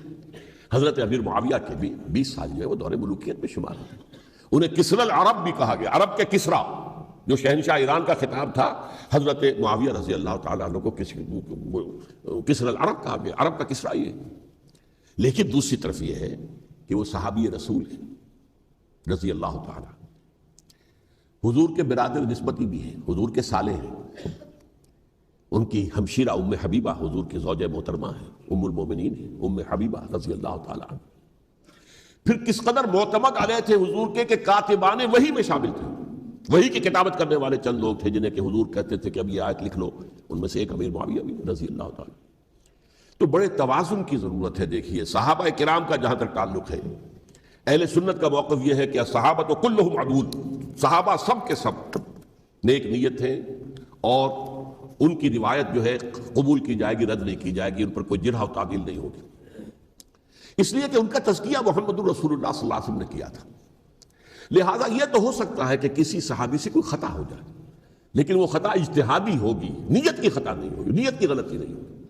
اگر کسی صحابی کی نیت پر حملہ کیا جائے تو یہ اصل میں طعن ہے، حملہ ہے حضور پر کہ وہ تربیت دے نہیں سکے اپنے ساتھیوں کو، معاذ اللہ ثم معاذ اللہ ثم معاذ اللہ، وہ تزکیہ کر ہی نہیں سکے۔ 3 جگہ جو قرآن میں آیا ہے یتلو علیہم آیاتہ ویزکیہم، تو کیا تزکیہ کیا؟ اگر ان کے قریب ترین ساتھی جو تھے، اگر ان کے اندر بھی بدنیتی تھی اور دنیا کی طلب تھی اور دنیا کے اندر اقتدار حاصل کرنے کا جذبہ تھا، تو پھر کیا تزکیہ کیا؟ معاذ اللہ ثم معاذ اللہ۔ لہذا صحابہ سب کے سب عدول ہیں، اور ان سے اختلاف ممکن ہے، لیکن ان کی نیت پر حملہ نہیں ہو سکتا۔ تو حضرت امیر معاویہ کی شخصیت ایک چیز ہے، آپ کا دور خلافت دوسری چیز ہے۔ شخصیت کے اعتبار سے صحابی رسول ہیں، برادر نسبتی ہیں حضور کے صلی اللہ علیہ وسلم، اور پھر یہ کہ اس قدر معتمد علیہ ہے صحابہ میں سے کہ وہ کاتبان وحی، یہ عام آدمی کے کرنے کا کام نہیں تھا جو وحی کی کتابت کرے، اللہ کے کلام کی۔ البتہ یہ ہے کہ جیسا کہ میں نے عرض کیا، ان کا دور خلافت راشدہ نہیں ہے، وہ ملوکیت کا دور ہے۔ یہ میں نے جیسا کہ عرض کیا، میں نے ایک صاحب نے جب یہ کہا کہ ملوکیت شروع ہو رہی تھی، میں نے کہا شروع نہیں ہو رہی تھی، ملوکیت تو 20 سال پہلے شروع ہو چکی تھی۔ اسی طریقے سے ایک صاحب نے کہا تھا کہ اسلام کو قائم کرنے کے لیے حضرت حسین میدان میں آئے، میں نے کہا یہ بھی غلط ہے، اسلام تو 60 سال پہلے قائم ہو چکا تھا، نبی اکرم صلی اللہ علیہ وسلم کے دستے مبارک سے اسلام قائم ہو گیا، جعل الحق وزهق الباطل ان الباطل کان زهوقا، پھر 30 برس تک وہ کامل شکل کے اندر قائم رہا۔ تو اسلام جو ہے در حقیقت اب قائم کرنے والی بات نہیں تھی، البتہ اس کے اندر زوال شروع ہو گیا تھا، اس زوال کے عمل کو روکنے کے لیے حضرت حسین میدان میں آئے. یہ چیز کو صحیح تاریخی پرسپیکٹو میں رکھنا. تو جس طرح سے دین کو قائم کرنے کے لیے دین قائم تو کیا محمد رسول اللہ صلی اللہ علیہ وسلم والذین معہ رضی اللہ تعالیٰ عنہ نے کیا تھا. ہاں اب جو ہے وہ اپنی اس شاندار حیثیت سے نیچے گرنے لگا تھا. وہ میں بعد میں عرض کروں گا کہ میں نے اسے کیا عرض کیا تھا کہ یہ اس زوال کو روکنے کے لیے کسی طریقے سے یہ اپنی اصل حقیقت میں قائم رہے. یہ حضرت حسین رضی اللہ تعالیٰ عنہ کے سعی تھے. اچھا، حضرت امیر معاویہ کے جو 20 سال ہیں وہ پورے امن، سکون، اطمینان، کوئی جھگڑا، کوئی فساد، کوئی اختلاف، کوئی باہمی خانہ، کچھ نہیں. 20 سال. یہ بھی تاریخ کی بڑی چشم کشا حقیقت ہے جو عام طور پر لوگوں کے علم میں نہیں ہے. سبائی بھی دبکے رہے. حضرت امیر معاویہ کی حکومت اتنی مضبوط تھی، کنٹرول، کہ ان کو کچھ سر اٹھانے کا موقع نہیں ملا. موجود تھے، دبکے رہے. جیسا کہ میں نے کہا ریولیوشن کے آخری مرحلے پر آ کر جو مخالفین ہیں وہ دب جاتے ہیں کہ پھر دیکھیں گے موقع ملے گا تو پھر لیں گے ان سے حساب کتاب. 20 سال رہے ہیں پورے امن کے. 10 سال کے بعد یعنی درمیان میں ہے حضرت امیر معاویہ کا عہد خلافت. ایک صحابی جو کہ بزرگ صحابہ میں سے ہیں، مغیرہ ابن شعبہ رضی اللہ تعالی عنہ، وہ آتے ہیں اور وہ کہتے ہیں کہ دیکھیے امیر المومنین، کتنی بڑی خانہ جنگی رہی تھی مسلمانوں کی آپس میں، اور اب بھی اگر آپ کسی کو نامزد کیے بغیر چھوڑ گئے امت کو تو پھر خانہ جنگی ہو جائے. 1 لاکھ اس وقت جو ہے وہ ہلاک ہوئے تھے، نہ معلوم اب کتنے ہلاک. لہٰذا آپ اپنی زندگی ہی میں نامزد کر دیجئے کسی کو خلیفہ، ولی عہد بنا دیجئے. حضرت امیر معاویہ نے ابتداءً جو ہے انکار کیا نہیں، لیکن ان کے دلائل ایسے تھے وزنی، اور میں سمجھتا ہوں کہ وہ بات صحیح تھی جو مغیرہ ابن شعبہ نے کہی، اس لیے کہ اب صحابہ کرام میں سے جو کبار صحابہ تھے وہ تو سب دنیا سے رخصت ہو چکے تھے. اب تو یا صغار صحابہ رہ گئے تھے جو حضور کے زمانے میں بچے تھے، حضرت حسن، حضرت حسین، عبداللہ ابن زبیر، یہ بچے ہی تھے نا، یا تو وہ تھے، اور یا بالکل نو مسلم تھے. اور نو مسلموں میں بڑی تعداد وہ تھی جو ایرانیوں کی تھی، شامیوں کی تھی، ادھر کی تھی، ادھر کی تھی. تو ان کو تو ظاہر بات ہے کہ تربیت نبوی سے کیا خلافت راشدہ سے بھی اکثر و بیشتر کو کوئی حصہ ملا ہی نہیں. تو اس صورت میں اب وہ اعلیٰ ترین معیار پر حکومت کے نظام کو قائم کرنا ممکن نہیں ہے. کوئی قبائلی عصبیت جب تک حکومت کی پشت پر نہیں ہوگی حکومت مستحکم نہیں ہوگی. یہ گویا کہ ایک جس کو کہتے ہیں کہ حقیقت بینی، واقعیت پسندی، ایک آئیڈیالزم ہے اور ایک ریئلزم ہے کہ آپ فیکٹس آن دی گراؤنڈ کو غور کریں، سوچیں اس کے اوپر اور پھر کوئی فیصلہ کریں. اس اعتبار سے پھر حضرت امیر معاویہ نے بات مان لی اور بیعت لے لی لوگوں سے حضرت یزید کے لیے کہ یہ خلیفہ ہوں گے میرے بعد. اس کو ولی عہدی کہتے ہیں. اچھا، اس وقت 5 افراد ایسے تھے کہ جنہوں نے اس سے اختلاف کیا. یہ بات بہت اہم ہے. میرا کتاب چاہے سانحہ کربلا، اس کے کچھ نسخے آج یہاں ہوں گے، آپ لوگ پڑھیے اسے غور سے اور پھیلائیے تاکہ حقیقت سامنے آئے. 5 افراد کون تھے جو ہونے چاہیے؟ ابو بکر فوت ہو گئے، ان کے بیٹے عبد الرحمن ابن ابی بکر. عمر فوت ہو گئے، ان کے بیٹے عبداللہ ابن عمر. عباس فوت ہو گئے، ان کے بیٹے عبداللہ ابن عباس. زبیر فوت ہو گئے، ان کے بیٹے عبداللہ ابن زبیر. اور حضرت حسن جو ہے ان کا انتقال ہو چکا تھا، حضرت علی کے بیٹے حضرت حسین رضی اللہ تعالیٰ عنہ مجمعین.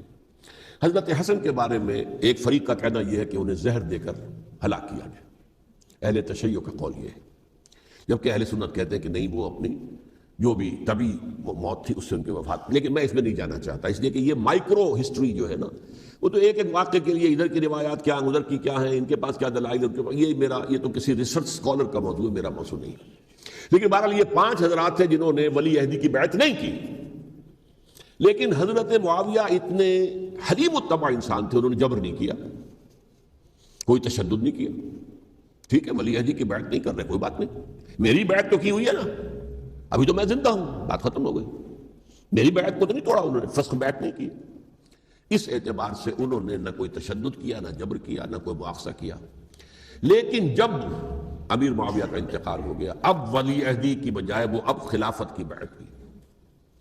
سب لوگوں نے بیعت کر لی. ان 5 میں سے ایک فوت ہو چکے تھے. حضرت عبد الرحمن ابن ابی بکر فوت ہو چکے رضی اللہ تعالی. 4 تھے، ان 4 میں ایک اختلاف ہوا. 2 کی رائے یہ تھی، عبداللہ ابن عمر، عبداللہ ابن عباس، کہ اگرچہ یہ کام غلط ہوا ہے اسلام کی روح کے منافی ہوا ہے، یہ بادشاہت کی بنیاد پڑ رہی ہے، لیکن یہ بات ایسی نہیں ہے کہ اس کی بنا پر ہم خانہ جنگی شروع کروا دیں، امت کے اندر خون خرابہ کروائیں، فساد کروائیں۔ لہذا انہوں نے بیعت کر لی۔ اب کوئی اگر یہ کہے معاذ اللہ کہ وہ بک گئے تھے یزید کے ہاتھ میں، معاذ اللہ ثم معاذ اللہ، وہی بات آپ اختلاف کر سکتے ہیں کہ انہیں نہیں کرنی چاہیے تھی، یہ کوئی رائے رکھے، مجھے اختلاف نہیں، لیکن ان کی نیت پر حملہ کریں گے تو حملہ محمد رسول اللہ پر ہوگا صلی اللہ علیہ وسلم۔ عبداللہ ابن عمر کون ہے؟ کتنی حدیثیں ان سے جو ہے وہ منقول ہیں۔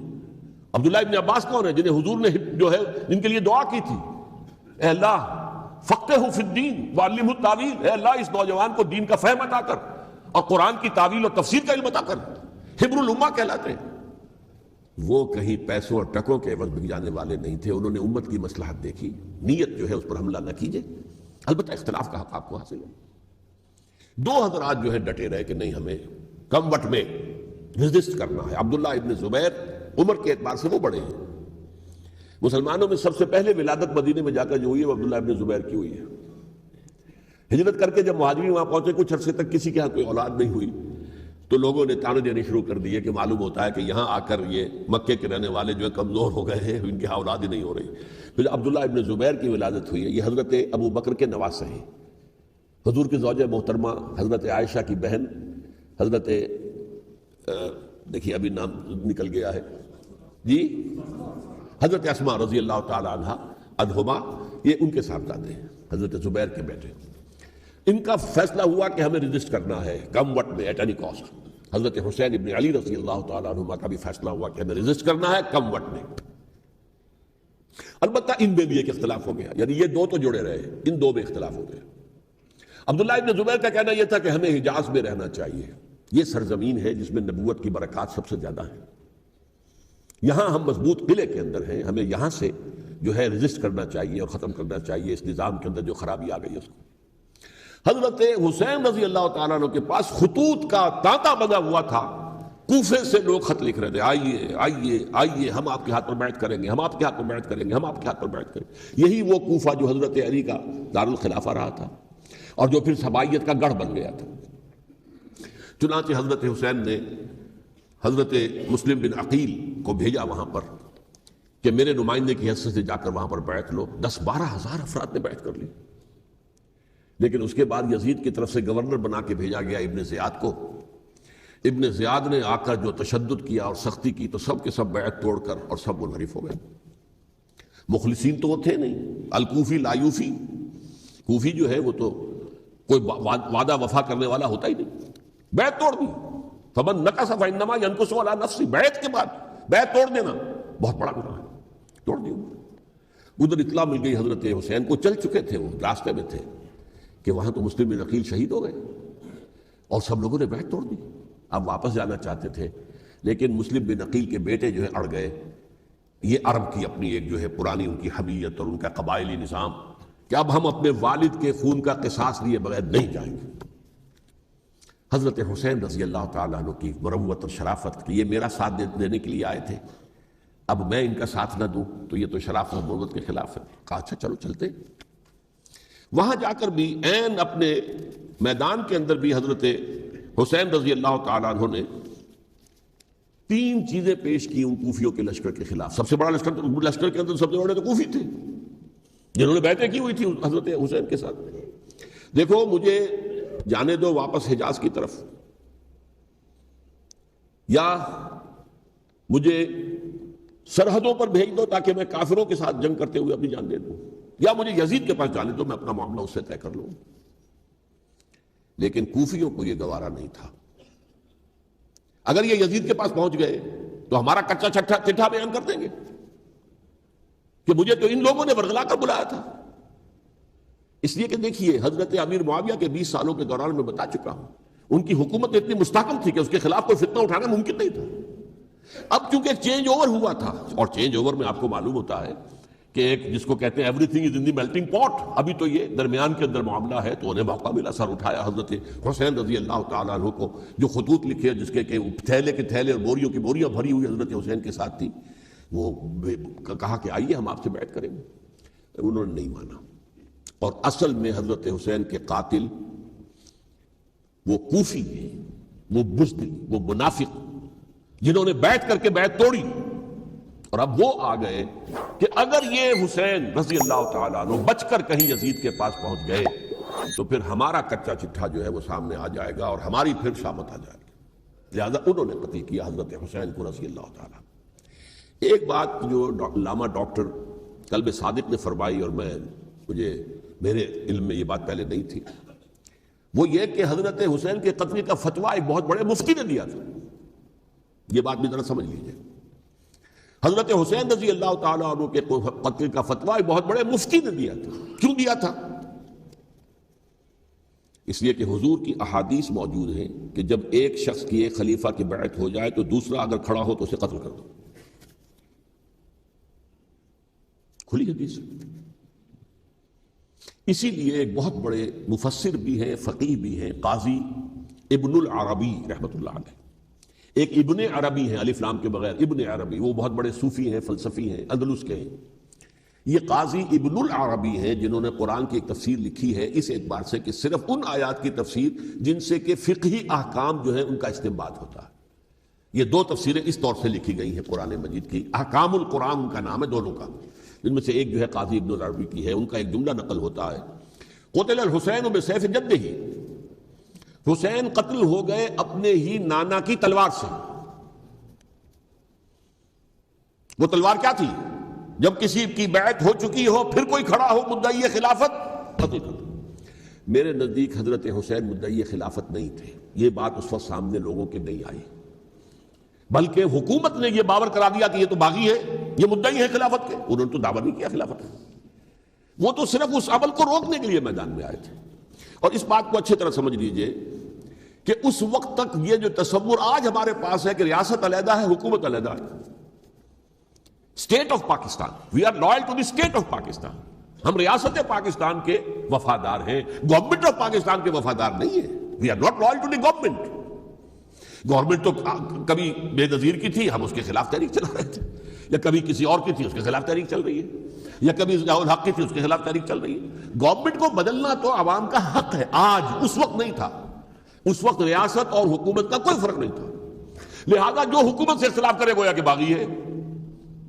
یہ ہے اصل میں وہ پیچیدہ مسئلہ کہ کیوں کسی مفتی نے فتویٰ دے دیا، اس لیے کہ اس وقت تک ریاست اور حکومت کا فرق واضح نہیں تھا دنیا پر۔ یہ تو ابھی کوئی 100-150 سال کی بات ہے کہ آج ہمارا جو پولیٹیکل سائنس کا ایولیوشن ہوا ہے وہ اس سٹیج تک پہنچ گیا ہے کہ اسٹیٹ علیحدہ ہے، حکومت علیحدہ ہے۔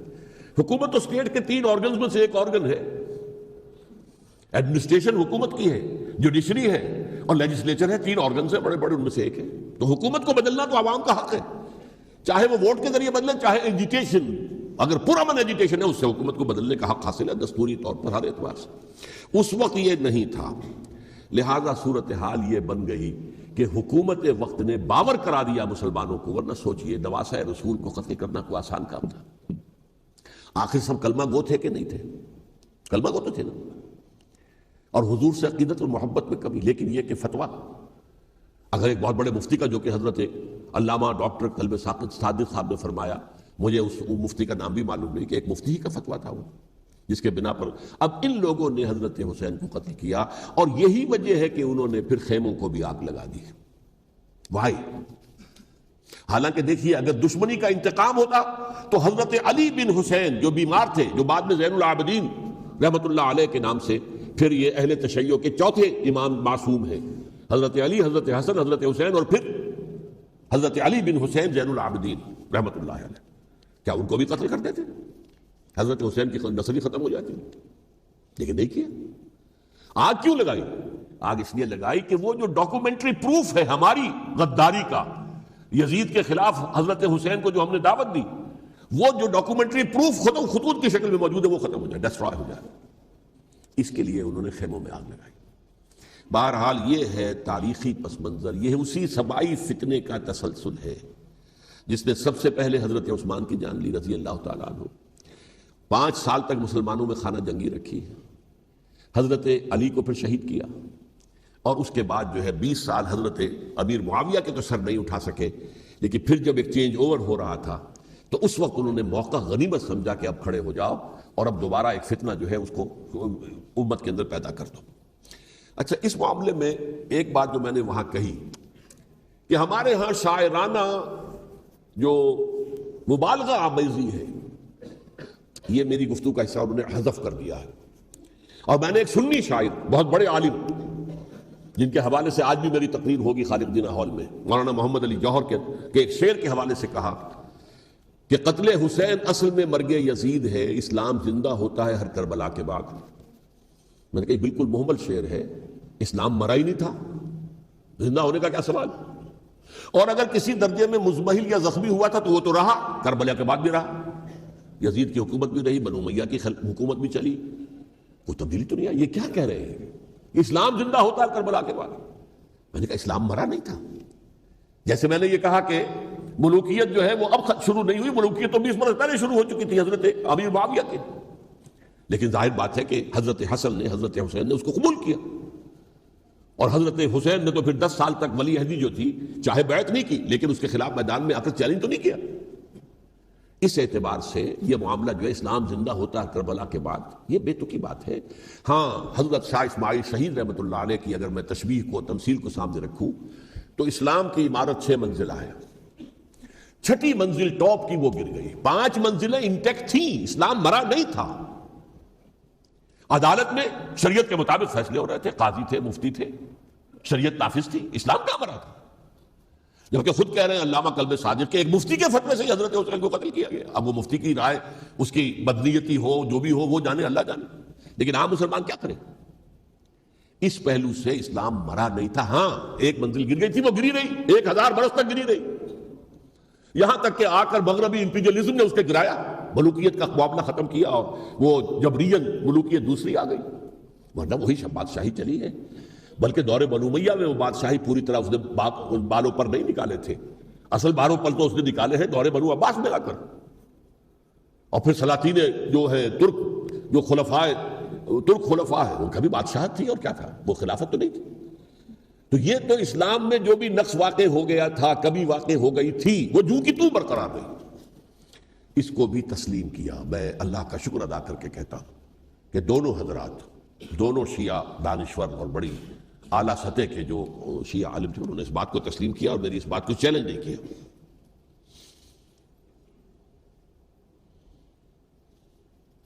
اصل میں تیسری بات میں نے یہ کہی کہ دیکھیے حضرت حسین رضی اللہ تعالی عنہ کی اس شہادت کے بعد، اس کے بعد واقعہ حرہ بھی ہوا، جو واقعہ کربلا سے بھی بعض اعتبارات سے زیادہ بھیانک اور زیادہ گھناؤنا واقعہ بنو امیہ کی تاریخ ہے، جس کو لوگ جانتے ہی نہیں۔ مدینہ کے کچھ لوگوں نے بغاوت کی اور انہوں نے اس کے خلاف فوج بھیجی، اور فوج کو جب مدینہ فتح کر دیا، 3 دن کے لیے حلال کر دیا، جو چاہو کرو، یہاں جسے چاہو مارو، جسے چاہو لوٹو، جس کا گھر چاہو برباد کرو، جس عورت کو چاہو ریپ کرو، اور یہ مدینہ النبی کے اندر ہوا ہے۔ تو کاٹ کھانے والی ملوکیت کے اندر بہت سے واقعات ہوئے۔ عبداللہ ابن زبیر کھڑے ہوئے، انہوں نے حکومت قائم کی تھی، لیکن یہ کہ وہ تو 6 سال کے لیے کامیاب بھی رہے، ایک حکومت قائم کی، بنو امیہ کے ہاتھ پر بیعت نہیں کی، بالآخر ان کی حکومت بھی ختم ہو گئی۔ پھر حضرت زید کھڑے ہوئے، انہوں نے بغاوت کی، وہ بھی ناکام رہ گئے۔ پھر بنو عباس میں کھڑے ہوئے حضرت نفس زکیہ، حضرت حسن رضی اللہ تعالیٰ عنہ کے اولاد میں سے، وہ بھی ناکام ہو گئے، شہید ہو گئے۔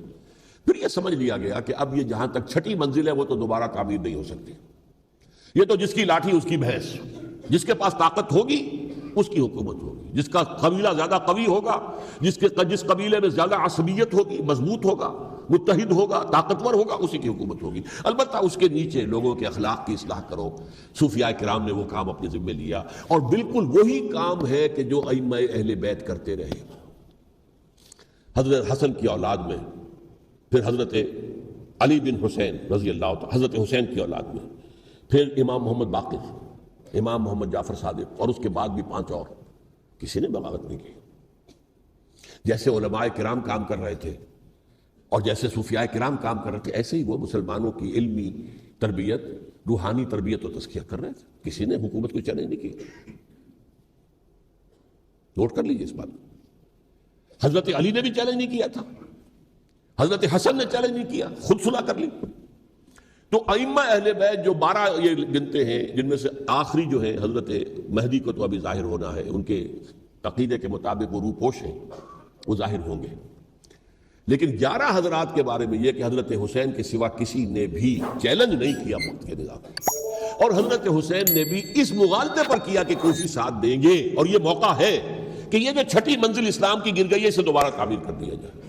انہوں نے خلافت کا دعویٰ نہیں کیا تھا، یہ انہیں عوام کو مغالطے میں مبتلا کیا گیا کہ یہ خلافت کا مدعی ہو کر سامنے آیا۔ جیسا کہ میں نے آپ سے کہا تھا، امیر معاویہ نے حضرت علی کے عہد خلافت میں کبھی خلافت کا دعویٰ نہیں کیا، مدعی خلافت نہیں تھے وہ تو یہ کہتے تھے کہ قاتلان حسین جو ہے، قاتلان عثمان کو سزا دو، قصاص دو، بس۔ اسی طرح حضرت حسین نے بھی، اب دیکھیے اس ضمن میں اس میں کوئی شک نہیں ہے، حضرت حسین رضی اللہ تعالی عنہ کی جو شہادت ہوئی ہے، ان کے ساتھیوں کی، اعزاء و اقارب کی،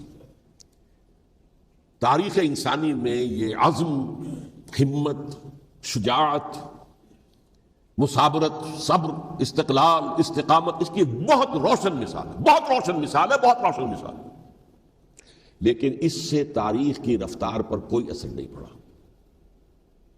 وہ جو ملوکیت آ گئی تھی وہ اور گہری سے گہری ہوتی چلی گئی۔ واقعہ کربلا کے بعد تو واقعہ ہررا ہوا، میں نے گنوا دیا، اس سے زیادہ تو میرے خیال میں کہ اور ہمارے لیے لائق شرم جو ہے کوئی واقعہ ہے ہی نہیں اس پہلو سے۔ لیکن حضرت حسین کا ایک، اب ان کو یہ کہ میں مطلب یہ کہ اگر میں ان کے ہاتھ پر بیعت کر لیتا ہوں، جو کہ اس وقت سامنے موجود تھے، کہ یزید کی بیعت تمہارے ہاتھ پر کرتا ہوں، تو گویا کہ اپنے آپ کو سرنڈر کر دیتے۔ وہی خطرہ جو امیر معاویہ کو تھا کہ مجھے وہ تو پہنچنے بھی نہیں دیں گے علی تک رضی اللہ تعالیٰ عنہ، اور مجھے پہلے شہید کر دیں گے۔ یہی خطرہ حسین کو تھا رضی اللہ تعالیٰ عنہ کہ مجھے یزید تک پہنچنے نہیں دیں گے، پہلے قتل کر دیں گے۔ اور ویسے بھی یہ ایک شرافت، مروت اور حمیت اور غیرت اور عزت نفس کا تقاضا بھی تھا کہ بھائی معاملہ ہے یزید کا، میرا مجھے وہاں جانے دو، اللہ اللہ خیر سنا، یو کین اسکورٹ می، میرے دائیں بائیں چلو تاکہ میں کہیں اور بھاگ نہ جاؤں تمہارے خیال میں، مجھے وہاں پہنچا دو، میں وہاں پہ جا کے اسے معاملہ کر لوں۔ لیکن انہوں نے قتل کیا، اصل قاتلان کوفی، وہی سبائی۔ البتہ یہ ہے کہ اس واقعے کی جو یادگار ہے اس میں کوئی شک نہیں ہے کہ اس نے مسلمانوں میں سے ایک گروہ کے دل میں قربانی اور شہادت کا جذبہ بہت پیدا کیا، اس میں کوئی شک نہیں۔ اور جس طریقے سے کہ عاشورہ محرم میں یاد منائی جاتی ہے، جس طریقے سے اس نے اہل تشیع کے اندر قربانی کا جذبہ بے انتہا پیدا کر دیا، اگرچہ وہ جذبہ بروئے کار نہیں آتا، اس لیے کہ ان کے ہاں یہ عقیدہ ہے، یہ طے ہے کہ جب تک حضرت مہدی ظاہر نہیں ہوں گے ہم کسی کے خلاف بغاوت نہیں کریں گے۔ یہ پوری تاریخ میں ان کا معاملہ رہا، تمام جو ہے ائمہ اہل بیت کا معاملہ رہا، جب تک مہدی نہیں آتے keep sitting and keep waiting, wait and see, that's آل۔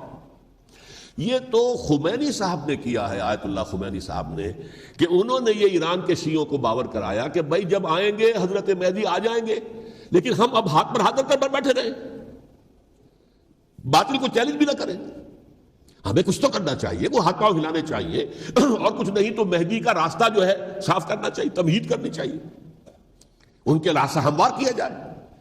تو یہ ان کی بڑی عظمت ہے آیت اللہ خمینی صاحب کی کہ اہل تشیع ایران کے جو ہے ان سے انہوں نے یہ بات منوا لی کہ ہم بالکل انرٹ نہیں بیٹھے رہیں گے، بلکہ اب انہیں نائب امام قرار دے کر اور ولایت فقیہ کے فلسفے کے حوالے سے، یہ دو چیزیں ان کی جو ہیں بنیادی فلسفے کی ہیں، وہ اس وقت میرا موضوع نہیں ہے، انہوں نے عوام کو ایسا کھڑا کیا ہے کہ 20,000 سے لے کر 30,000 کے درمیان انسانوں نے جانیں دے دی، عورتوں کے جلوس نکلے، شیرخوار بچہ گود میں ہے عورت کے، اور گولی کھا رہی ہے اور مر رہی ہے، گر رہی ہے۔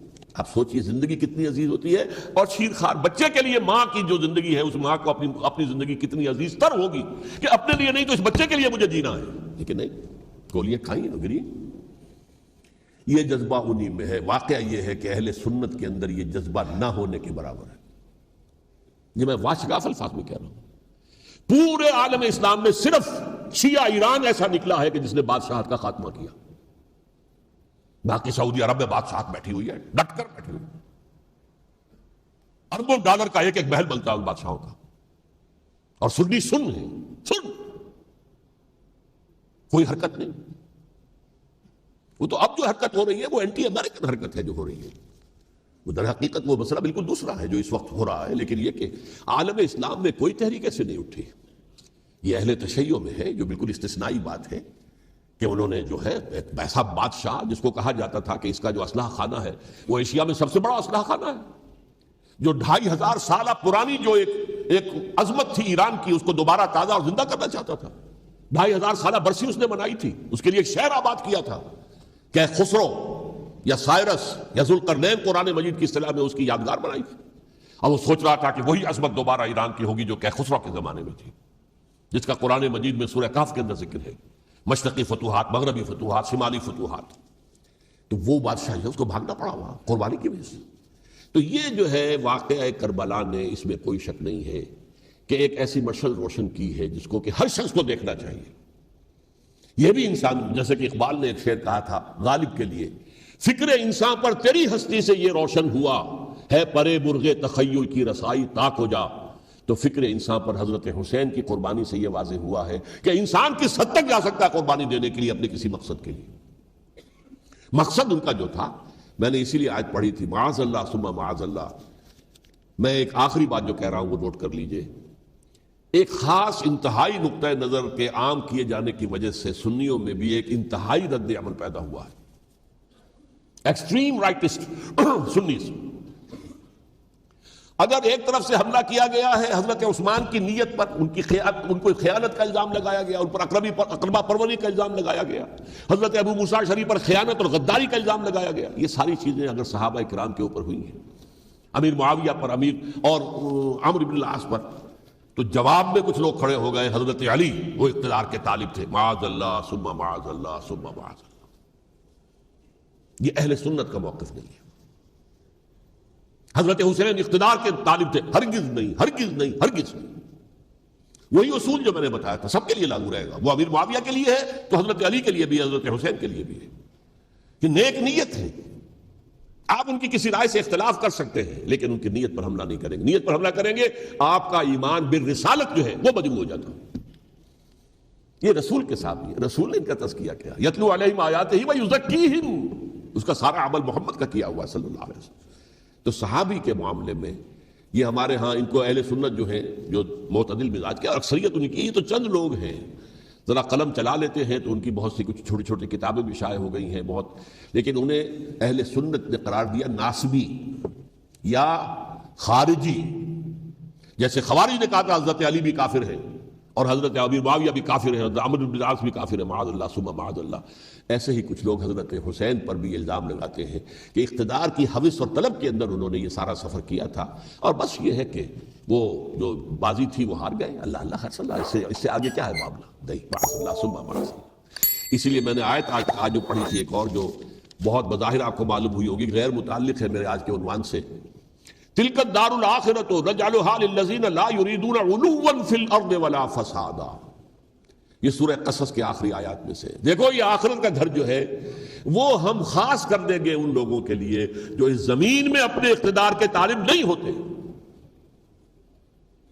زمین میں اقتدار کے طالب ہوگے فساد ہو جائے گا، تم بھی طالب میں بھی طالب، جھگڑا ہوگا، لڑائی ہوگی، دنگا ہوگا، فساد ہوگا۔ تلک الدار الآخرۃ نجعلھا للذین لا یریدون علوا فی الارض ولا فسادا۔ جو لوگ زمین میں اپنے اقتدار کے طالب اور اس کے نتیجے میں فساد پیدا کرنے والے نہیں ہیں، ان کے لیے ہم نے آخرت کا گھر خاص کیا ہے۔ والعاقبۃ للمتقین، اور عاقبت جو ہے، انجام کار، آخرت جو ہے وہ تو متقیوں کے لیے ہے۔ اسی میں آئیں گے سب صحابہ کرام، خواہ وہ حضرت علی ہے رضی اللہ تعالیٰ عنہ، اور خواہ وہ حضرت امیر معاویہ ہیں، حضرت عثمان ہیں رضی اللہ تعالیٰ عنہما، خواہ حضرت حسن ہیں، حضرت حسین ہیں رضی اللہ تعالیٰ عنہما، خواہ عبداللہ ابن زبیر ہیں، خواہ عبداللہ ابن عباس ہیں، خواہ عبداللہ ابن عمر ہیں رضی اللہ تعالیٰ عنہم اجمعین۔ اس اصول کو سامنے رکھ کر اختلاف آپ کر سکتے ہیں کسی سے بھی، لیکن کسی کی نیت پر حملہ کریں گے تو اصل میں آپ کا ایمان بالرسالت مجروح ہو جائے گا۔ علی کو نبی اکرم صلی اللہ علیہ وسلم نے اپنا نائب بنا کر چھوڑا تھا جب غزوہ تبوک میں جا رہے تھے مدینے میں۔ حضرت علی نے کہا بھی کہ مجھے آپ عورتوں کے ساتھ بٹھا کے جا رہے ہیں۔ فرمایا تمہارا مقام میرے ساتھ وہی ہے جو موسیٰ کے ساتھ ہارون کا تھا۔ ہارون کو چھوڑ کر گئے تھے نا یہودیوں کے پاس جب گئے تھے تورات لینے کے لیے، تو تمہارا وہی مقام ہے میرے ساتھ۔ تو یہ حضرت علی ہیں رضی اللہ، ان کے بارے میں ان کی کیا عظمت میری نگاہ میں۔ تو یہ 3 کتابیں ہیں، مجھے نہیں معلوم تیسرا یہاں ہے یا نہیں ہے، بہرحال آپ لوگوں کو ریکمینڈ کر رہا ہوں کہ ان کا مطالعہ کریں۔ اب یہ کہ آخری بات یہ کہ اصل ہمارے کرنے کا کام کیا ہے۔ دیکھیے کیوں نہیں کیا کسی نے بھی خروج کا معاملہ وہ میں واضح کر چکا ہوں، بغاوت نہیں کی. کیوں؟ ایک تو ریاست اور حکومت میں فرق نہیں تھا، ذرا کھڑا ہو اور وہ باغی قرار پائیں گے، واجب القتل ہو جائیں گے، فتوے کی زد میں آ جائیں گے، یہ معاملہ تھا. اور دوسرے یہ کہ عمارت پوری گری نہیں تھی، ایک منزل گری تھی نا. آج ہم کہاں کھڑے ہیں؟ پوری عمارت گری ہوئی ہے. نہ شرعی عدالتیں ہیں، نہ شرعی فیصلے ہیں، نہ احکام الہی نافذ ہیں، نہ حدود اور قصاص کے معاملات، کچھ بھی نہیں. ہمارا فرض کیا ہے؟ حضرت حسین کی مدح کرتے رہیے، تعریف کرتے رہیے، صحابہ کرام کی مدح کرتے رہیے، مدح صحابہ، اس کے لیے مجلسیں قائم ہو رہی. بھائی کر کیا رہے ہو؟ تھے تو آبا وہ تمہارے ہی، مگر تم کیا ہو؟ ہاتھ پر ہاتھ دھرے منتظر فردا ہو. تلک امت قد خلت لہا ما کسبت ولکم ما کسبتم. وہ تو ایک امت تھی جو چلی گئی، اللہ کے ہاں پہنچ گئے. جو کچھ انہوں نے کمایا وہ ان کے لیے، تمہارے لیے نہیں ہے. تمہارے لیے وہ ہوگا جو تم کماؤ گے. ہمارے لیے راستہ اب یہی ہے کہ خلافت راشدہ کے مکمل نظام کو اثر نو قائم کرنے کے لیے منہج انقلاب نبوی کو اختیار کریں. میری کتاب اس پر، کیسٹس اس پر، آڈیو کیسٹس، ویڈیو کیسٹس، سی ڈیز، نہ معلوم ڈی وی ڈی، سب کچھ موجود. سیرت النبی پر تو میں عرض کر چکا ہوں. فلسفہ سیرت النبی سمجھنا ہے تو میری کتاب پڑھیے، ورنہ سیرت النبی آپ پڑھ لیں گے، واقعات معلوم ہو جائیں گے، فلسفہ سیرت سامنے نہیں آئے گا. اس کا آپ مطالعہ کریں گے میری کتاب سے. اور دوسرے یہ کہ یہ خلافت قائم کرنے کے لیے جو جد و جہد ہم کر رہے ہیں، تحریک خلافت پاکستان جس کا میں داعی ہوں ادنا سا، وہ تنظیم نہیں ہے، میں اس کا امیر نہیں ہوں، وہ ایک تحریک ہے. جیسے تحریک پاکستان کہلاتی تھی، جس کی تنظیم تھی مسلم لیگ، پارٹی کا نام مسلم لیگ تھا، لیکن تحریک پاکستان. اس طرح تحریک خلافت پاکستان وہ ہم نے چلائی ہے تنظیم اسلامی کے تحت. یہ خلافت جب پہلی چلی تھی آج سے 84 سال قبل، نومبر 1921 میں خالد دینا ہال میں وہ مقدمہ چلا تھا، جس کے نتیجے میں بڑے بڑے جو لیڈر تھے ہمارے، مولانا محمد علی جوہر اور مولانا حسین مدنی اور مولانا ابوالکلام آزاد، ان سب کو 2 سال کی قید کی سزا سنائی گئی تھی. بغاوت، مقدمہ بغاوت، یہ خالد دینا ہال. اسی میں سن 91 یا 92 میں نے 3 دن تقریریں کی تھیں، جن میں آج سے پھر میں 3 تقریریں کرنے والا ہوں. ایک آج شام کو، ایک کل شام کو رات 9 بجے، آج بھی کل بھی، ایک پرسوں اتوار کی صبح کو 10 بجے ہے کیا 11 بجے. تو ان میں آپ حضرات شرکت فرمائیں، تاکہ اصل جو ہمارے کرنے کا کام ہے، تاریخ کو بھی سمجھنا چاہیے، تاریخ کے عوامل کیا ہیں، کیا پس پردہ عوامل کار فرمات ہے، کیا کسی شے کی اصل حقیقت ہے، وہ سمجھنا چاہیے. لیکن یہ ہے کہ اس اعتبار سے میں نے جب یہ لفظ استعمال کیا تھا اس مذاکرے میں، لپ سروس، کہ یہ ہم صرف لپ سروس کرتے رہے، مدح کے بیان کرتے رہے، منقبت بیان کرتے رہے، حضور کی نعتیں کہتے رہے، اس سے تو بات نہیں بنے گی جب تک کہ وہ فرض منصبی شہادت علی الناس کا جو ہمارے ذمے ہے بحیثیت امت محمد صلی اللہ علیہ وسلم، اس کو ادا نہ کرے. مجھے السلام علیکم سامعین، ڈاکٹر اسرار احمد صاحب کے مزید بیانات سننے کے لیے ہمارے چینل صدائے ایمان کو سبسکرائب کیجیے.